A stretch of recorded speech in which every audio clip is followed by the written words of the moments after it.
I, 20F, was kicked out by my parents, 50 SMF. I now live with my aunt, 30 SF. Update. Hello. It's been a week and I thought I would make an update. My Aunt Ashley became immediately concerned with my safety. When my grandfather married her mom, we'll call her Abby, it was an arranged marriage through Abby's dad. When my grandfather hid Abby, Abby ran away but my grandfather kept finding her. She and my Uncle Joe went and helped me pack all of my stuff in my dorm. She added me to her car insurance, and I will be commuting for the rest of the semester and will be living here until graduation if I want. My parents were taken off all of my stuff, like as emergency contacts. I'm also taking the opportunity to tone down my coursework. My aunt and I discussed it, and I am going to drop the major I was in, which was what my parents were pushing for, and into what I had wanted to do originally. It's not much further off, but it's a much more mathematical field. My parents had firmly told me I couldn't do it because it was a man's field and I'd be robbing a provider of the ability to care for his family. Thankfully, I'll only need one extra semester and my financial aid is covered. My parents kept their word and sent my stuff intact after I warned them that I kept screenshots and wouldn't hesitate to take them to court. I got it by Friday. They packed everything and nothing is missing that I can tell. They did put my religious stuff in a separate box with a note telling me that they hope I make my way back to them. They also sent all the pictures of me that I knew hung in the house. My senior photos, prom photos. Aunt Ashley took them and put them in different frames and hung them on her walls. I have to admit that it hurt so much, I cried for a few hours. I had a lot of time to think, and I am starting to realize that everything about their love felt conditional ever since I can remember. I never felt I could be myself or else they would stop loving me. I was just proven right. They sent me a text stating that they were blocking my number and social media, but I could email them if I ever returned to the flock. I told them they didn't need to block anything and the only way they will hear from me is if they are being notified I'm dead, because even if I find my way back to any sort of religion, I don't want their conditional love because that's not what Jesus would have wanted. Aunt Ashley's taking me to a salon tomorrow and dress shopping. I have a formal event next week and I've never dyed my hair, and I've always wanted to. We're also going to buy makeup as I'm going to try bolder colors now. She tells me that it's time I get to learn who I am. Too long did not read. My parents disowned me because I'm an atheist. My aunt moved me into her place and is treating me very well. I'm going to be okay. I'm so happy at this update. Just read your original post and wow. Clearly your parents don't know anything about being godly, loving, forgiving, and understanding. These are all the things Jesus taught, if you believe in Christianity. Glad you have a place to stay. And your parents will at some point realize to regret their decision to basically disown you over your beliefs. Just SMDH it all. I despise that type of Christendom. Please hug your Aunt Ashley for me. She's a gem. I come from a devout Catholic home and your parents made me absolutely infuriated.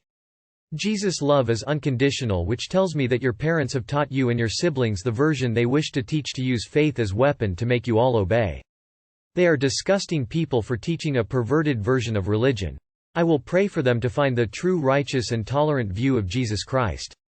I will also say a prayer for you to help your journey and your mental healing from this painful chapter imposed on you. For I know the plans I have for you, declares the Lord, plans to prosper you and not to harm you, plans to give you hope and a future. Jeremiah chapter 29 verse 11. It was a man's field and I'd be robbing a provider of the ability to care for his family. I don't even have words. As a parent myself, I am so angry at your parents for being so horrible.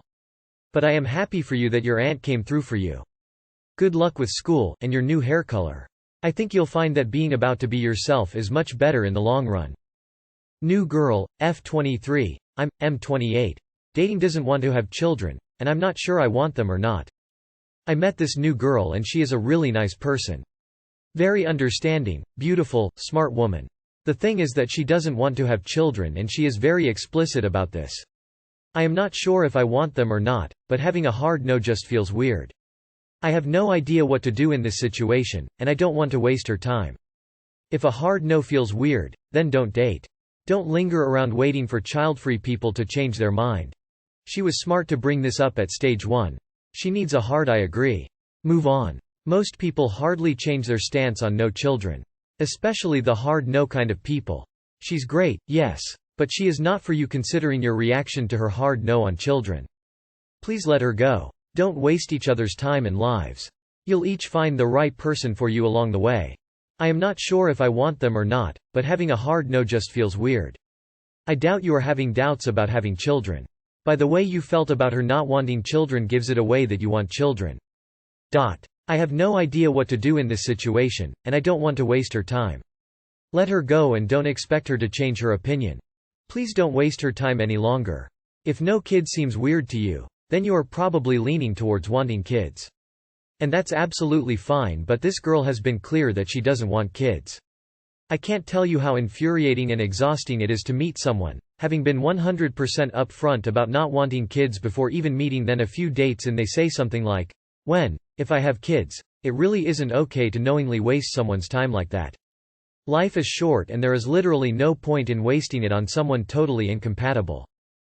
As a child-free woman, married to a child-free man, my first thought in responding and trying to help is to ask you a question. Have you spent any significant time working with or caring for babies or kids? My boyfriend is too big weary. A lot of girls say they want a guy with a big, you know what, but my boyfriend's, you know what, is too big. I try to enjoy the sex, but it hurts like I can literally feel it in my stomach. I know this is kind of a way off post, but I'm not sure what to do. Lol, I know he can't help it and I'm a very sexual person, but it makes me scared every time we get intimate. Help? He's gonna have to go real slow. Albeit probably too slow to really enjoy it until you can handle it without pain. I had this issue too and I'll never do that again. Try something like the O-nut. It's a way to adjust the level of penetration. Does it feel like it's hitting your cervix? It could be that you might not have been fully aroused. Even with foreplay, on average it takes around 30–45 minutes and then the vaginal canal will expand to accommodate larger sizes. Reverse cowgirl and larger foreplay time can help a lot.